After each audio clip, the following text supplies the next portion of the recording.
Question number 5 read कर देता हूं, एक बार पढ़ लेना। जांच कीजिए कि क्या किसी प्राकृत संख्या n के लिए संख्या 6 के पावर n अंक 0 पर समाप्त हो सकती है।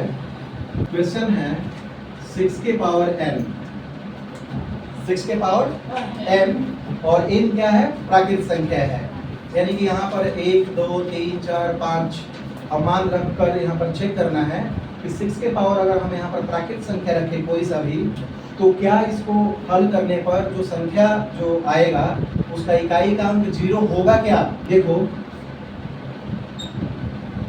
पहले यहाँ थोड़ा समझ लो, n क्या है? प्राकृत संख्या 1 2 3 4 है ना। तो 6 के पावर n पर क्या करेंगे? n का मान लो 1 लिया हमने यहाँ पर, तो क्या आएगा? 6 आएगा। अगर n का मान 2 लोगे यहाँ पर 2 रखोगे तो क्या आएगा? 6 × 6 36 आएगा, है ना। n का मान अगर 3 लोगे तो क्या आएगा? 6 × 6 × 6 216 आएगा। तो यहाँ पर इकाई का अंक क्या आ रहा है? यहाँ पर 36 में 6 आया, 216 में भी 6 आया। तो ये क्वेश्चन यही पूछ रहा है कि इकाई का अंक यहाँ पर 0 आएगा क्या? 0 पर समाप्त होगा क्या? तो देखो 0 पर कोई भी संख्या समाप्त होने के लिए संख्या का जो गुणनखंड है वो 2 के पावर m और 5 के पावर n के रूप में होना चाहिए। क्या कहा मैंने? कोई भी संख्या 0 पर समाप्त होने के लिए संख्या का जो गुणनखंड है, फैक्टर है, वो 2 के पावर m और 5 के पावर n के रूप का होना चाहिए। देखो जैसे ये रूल याद कर लेना, कोई भी संख्या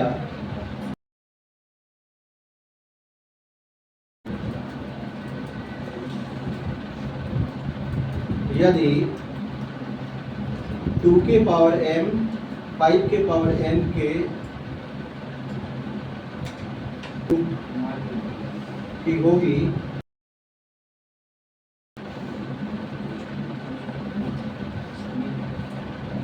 तो वह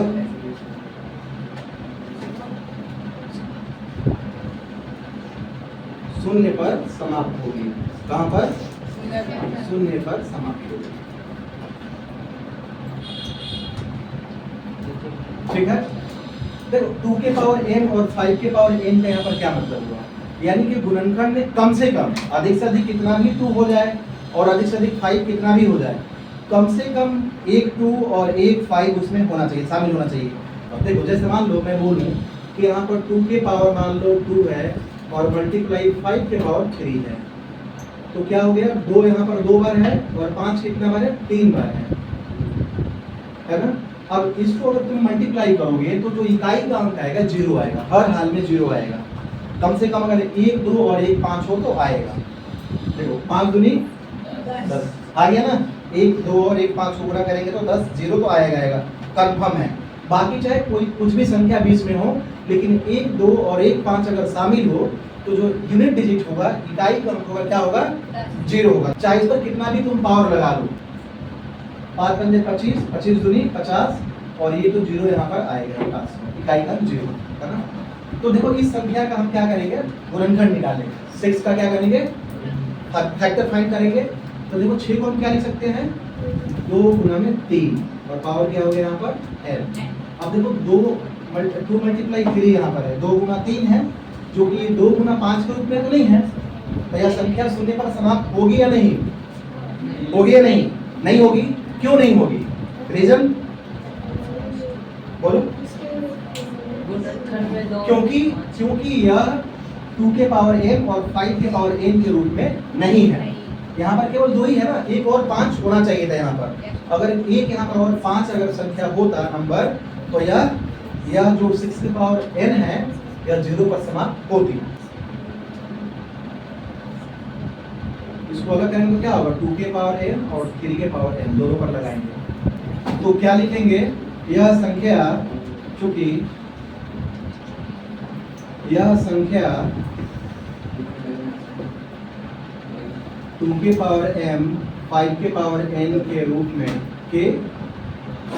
रूप में नहीं है, अतः यह संख्या शून्य पर समाप्त होगी नहीं होगी? शांत है सभी, श्याम सुंदर। अतः यह संख्या शून्य पर समाप्त होगी या नहीं? नहीं। शून्य पर समाप्त नहीं होगी।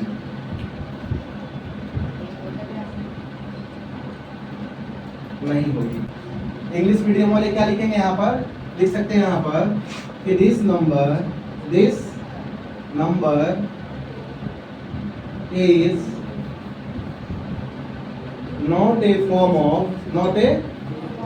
form of 2 के power m 5 के power n.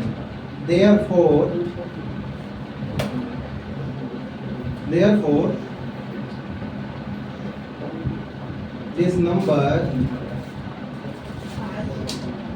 will